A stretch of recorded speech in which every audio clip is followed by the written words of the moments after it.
अगर आप इस होली कुछ नई मिठाई बनाने का सोच रहे हैं, तो ये मिठाई आपके लिए परफेक्ट रहेगी। क्योंकि आज हम बनाने वाले हैं एकदम नई तरीके से बनने वाली बहुत ही स्वादिष्ट और बहुत ही ज़्यादा स्वास्थ्यवर्धक एक ऐसी मिठाई, जिसको आप ठंडा-ठंडा खाओगे तो भी बहुत बढ़िया लगेगी और गरमा-गरम भी खाओगे ना तो बहुत ही बढ़िया लगेगी। क्योंकि अभी मौसम ही ऐसा ही है ना, ठंडा और गरम। तो चलिए बनाते हैं एक ख़ास रेसिपी को, जो मैं स्पेशली आपके लिए लेके आई हूँ, जो सोच रहे हैं कि कुछ नया ट्राई किया जाए, कुछ नई मिठाई बनाई जाए जो सबको पसंद आए। तो चलिए बनाते हैं। इसके लिए सबसे पहले हम लेंगे कढ़ाई और कढ़ाई में बनाएँगे सबसे पहले इंस्टेंट बनने वाली रबड़ी। तो इंस्टेंट रबड़ी है जिसको हम बनाएँगे, वैसे तो दूध ही यूज़ लेंगे, लेकिन कुछ ऐसी चीज़ें लेंगे जो फटाफट से तैयार हो जाएगी।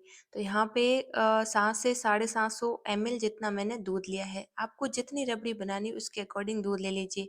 कोई भी मेज़रमेंट नहीं है इस रेसिपी में, तो आप बेफ़िक्र होके ले सकते हो। और इसमें हम मिला देंगे आधा कप मिल्क पाउडर।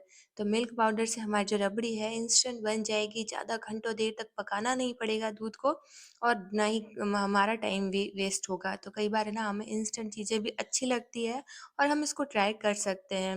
वैसे तो मैं पारंपरिक रेसिपी को ज़्यादा महत्व देती हूँ, क्योंकि उसमें जो फ्लेवर आता है और उस उससे जो हमें हमारे स्वास्थ्य पर असर पड़ता है, वो और ही बात होती है। लेकिन कई बार हम इंस्टेंट भी चीज़ें बना सकते हैं।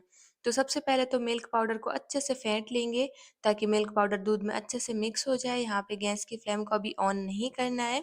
और साथ ही डाल देंगे कुछ नट्स। तो यहाँ पे मैंने 1 मुट्ठी भर के हरा पिस्ता डाला है। साथ ही डाल देंगे थोड़ी-सी बादाम की कतरन।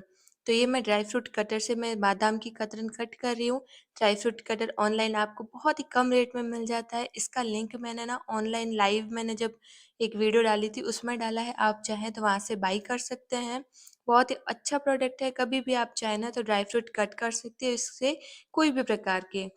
तो यहाँ पे 1 मुट्ठी मैंने बादाम डाले हैं, साथ ही 3 से 4 हरी इलायची को मैंने कूट करके डाला है और आधा कप ही हम चीनी डालेंगे और सभी को एक बार अच्छे से मिक्स कर लेंगे। तो ये जो प्रोसेस है हमें गैस पे रखने से पहले ही कर लेना है, ताकि हमारे ना मिल्क पाउडर का लम्स ना बने और अच्छे से मिक्स हो जाए। अब क्योंकि मैं दूध का प्रोडक्ट बना रही हूँ और आपको पता है जब भी दूध के कोई भी प्रोडक्ट बनते हैं तो उसमें तो केसर तो जाएगा ही जाएगा। बढ़िया सी स्मेल, साथ ही साथ बहुत ज़्यादा स्वादिष्ट लगता है ये और बढ़िया सा कलर भी देता है।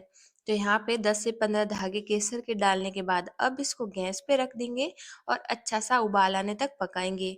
क्योंकि हमने मिल्क पाउडर डाला है तो आप इसको पूरी तरह से छोड़िएगा नहीं, थोड़ी-थोड़ी देर में चलाते रहिएगा, ताकि मिल्क पाउडर अच्छे से दूध में मिक्स होता रहे और नीचे तले पे चिपकेगा नहीं।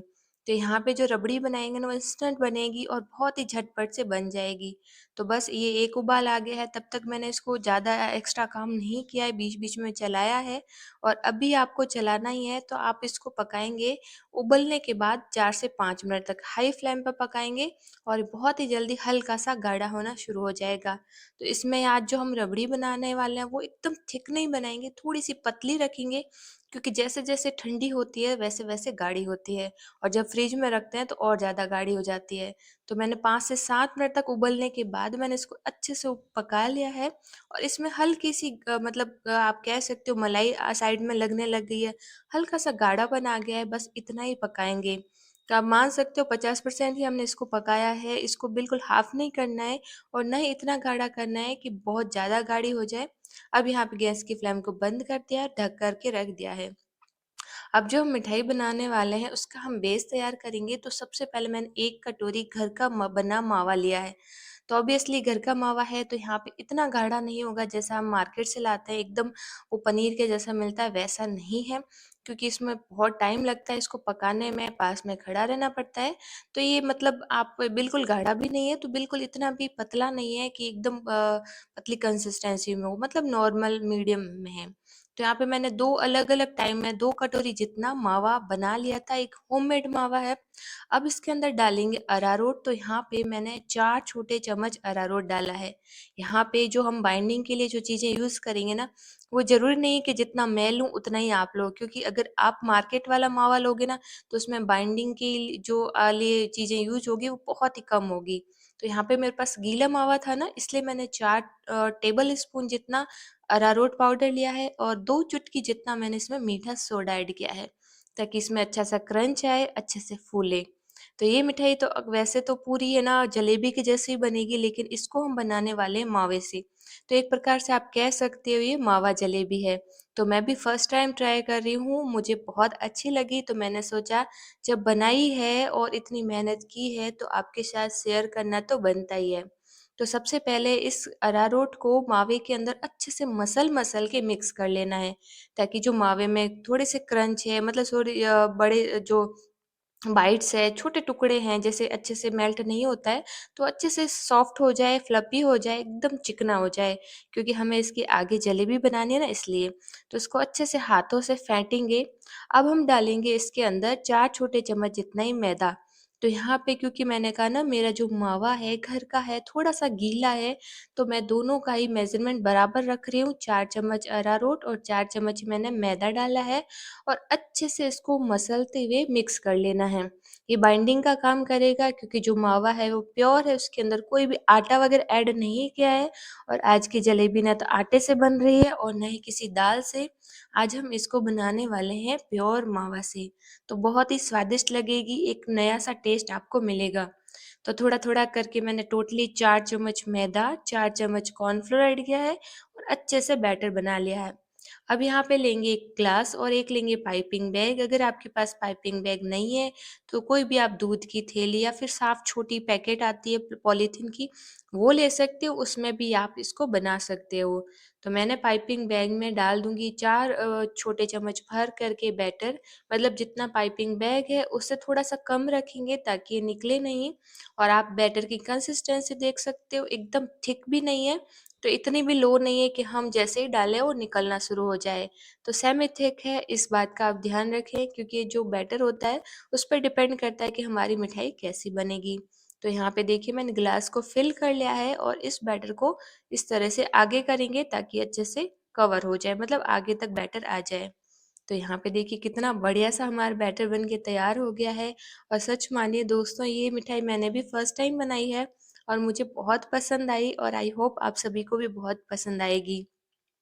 तो यहाँ पे पाइपिंग बैग तैयार हो चुका है। नीचे एंड में मैंने इलास्टिक डाला है ताकि खुले नहीं।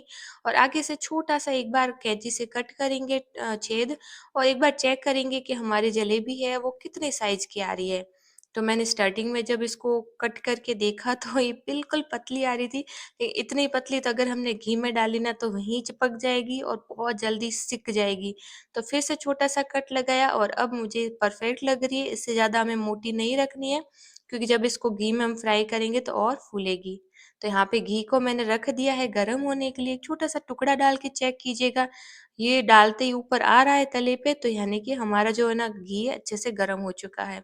अब यहाँ पे देखिए, अब क्या होता है ना, क्योंकि हम जलेबी रोज़ाना नहीं बनाते हैं, तो फर्स्ट बेंच तो हमारा टेढ़ा-मेढ़ा ही जाएगा, चाहे कितना भी प्रोफेशनल क्यों ना हो, उसका टेढ़ा-मेढ़ा ही उसकी जलेबियाँ बनेगी। तो ये फर्स्ट बेंच है, आप डरिए मत, शेप कैसा भी होगा, टेस्ट वैसा ही होगा सब में। तो वैसे तो मैं हम कोशिश करेंगे अच्छा-सा ही बने, क्योंकि जो ये टेम्परेचर होता है घी का, इसको भी हम परफ़ेक्ट स्टार्टिंग में एकदम परफ़ेक्ट नहीं बैठता है। तो आप क्या कीजिएगा ना, पहले घी को अच्छे से गरम कर लें, मतलब हाई धुएँदार गरम नहीं करना है, लो मीडियम फ्लेम पे ही गरम करना है। और बस जब डालें तो इसको फिर से लो मीडियम फ्लेम पे ही डालें, मतलब हाई तो आपको रखना ही नहीं है, ना ही बिल्कुल लो रखना है। लो रखेंगे तो इसमें घी बहुत ज़्यादा एब्ज़ॉर्ब हो जाएगा और ये अच्छे से सिक नहीं पाएगी, खुलना शुरू हो जाएगी, और हाई रखेंगे तो बहुत जल्दी कुक होना शुरू हो जाएगी। तो आपको मीडियम फ्लेम ही रखना है और मीडियम फ्लेम पे इस तरह से जैसा भी शेप आए वैसा आप इसमें डाल दीजिए। और कोशिश कीजिएगा एकदम प्लेन वाले समतल प्लेटफ़ॉर्म जैसा होता है ना, ये पैन वैसा लें, जिससे ना हमारी जलेबियाँ बराबर-बराबर एक समान हम इसको डाल पाएँ। अब क्या करेंगे ना, जैसे ही ये थोड़ी-सी नीचे से कुक होगी ना, तो तुरंत ही हम इसको पलट देंगे, ताकि ये ओवर कुक ना हो और बढ़िया से क्रिस्पी भी हो जाए और दोनों तरफ से अच्छे से सिक जाए।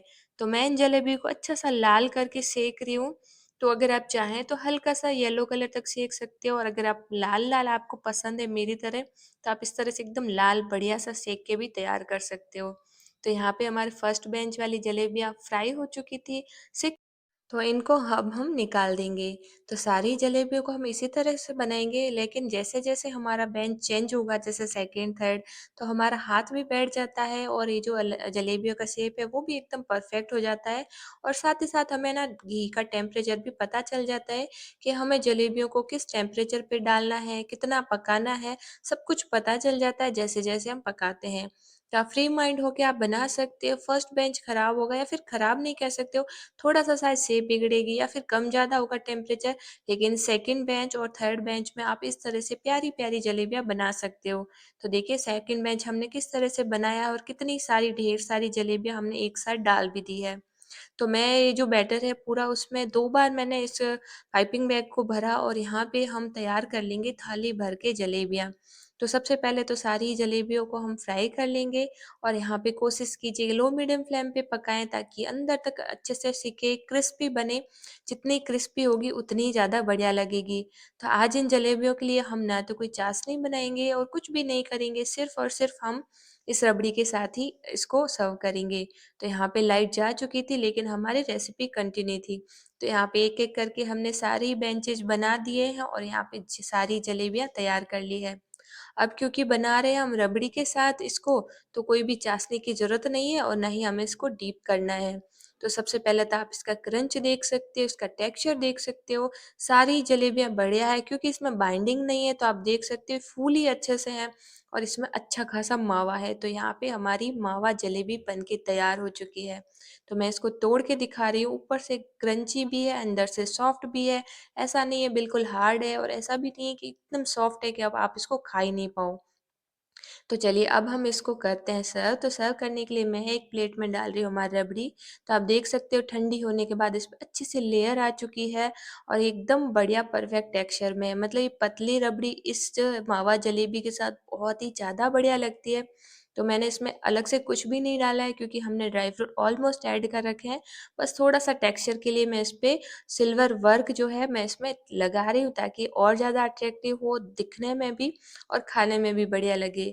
तो यहाँ पे हमारी प्लेटिंग हो चुकी है तैयार। आप इसको फ्रिज में रख के ठंडा-ठंडा भी सर्व कर सकते हो।